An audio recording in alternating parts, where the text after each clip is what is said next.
ఇప్పుడే బుడి గుమ్మడి juice తాగాము full glass. ఆ తర్వాత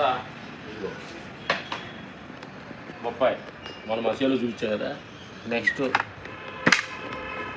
ఇది నెక్స్ట్ ఐటమ్ అది పప్పులు. ఇప్పుడు మాకు నైట్ షూటింగ్ 3 గంటల షూటింగ్ జరిగింది. 3 to 6:30 దాకా కొనుక్కున్నాము. 6:30 లెగ్సి రెడీ అయిపోయి 7 o'clockకి కేబీఆర్ సైడ్ నుంచి అవుట్ సైడ్ నుంచి నడిచి మరి మ్యాక్సిమం 8 kilometers అట్లా నడిచి కొంచెం ఎక్సర్సైజ్ చేసి వచ్చాం. ఇప్పుడు వచ్చి గ్లాసు బూడిద గుమ్మడి జ్యూస్ తాగాము. కొంచెం ఆగి ఇక్కడ ఈ జ్యూస్ ఆగిన తర్వాత కొంచెం 1/2 hour ఆగిన తర్వాత నెక్స్ట్ ఫ్రూట్స్ ఇది తింటాం అన్నమాట. నిన్న మధ్యాహ్నం లంచ్ 2 o'clock తిన్నాం అనమాట. చూపించే లంచ్ చూపించి తీయలేదు అది. రాత్రి వాళ్ళు దాని మెత్తనాలు పుచ్చకాయ ఇవే తిన్నాము. నైట్ ఏం తినలేదు పెద్దగా.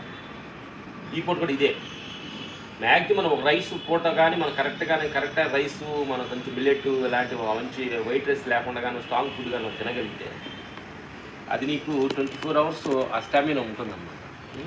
ఇవన్నీ తొందరగా అరిగిపోయే ఫుడ్ అన్నమాట ఇది. ఎందుకంటే నా మిత్రులారా, ఏది మన నోటికి రుచిగా ఉందో అదే నీ బాడీకి హామీకరం.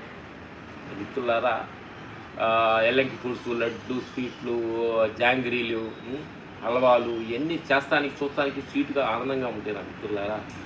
కానీ బాడీలోకి వెళ్ళినాక నేను హామీ చేస్తాయి. అందుకని తినేటప్పుడు తినే ఒక 10 నిమిషాలు నువ్వు ఎంతసేపు తింటావు? తింటే 1/2 hour తింటావు. 1/2 hour తినే తిండి కోసం నువ్వు బాడీ 24 hours దాన్ని ఇబ్బంది పెట్టాల్సి వస్తుంది. అరగలేదని ఇబ్బంది పెడుతుంది. అందుకని నా మిత్రులారా, ఈ సమ్మర్లో చాలా జాగ్రత్తగా ఉండండి.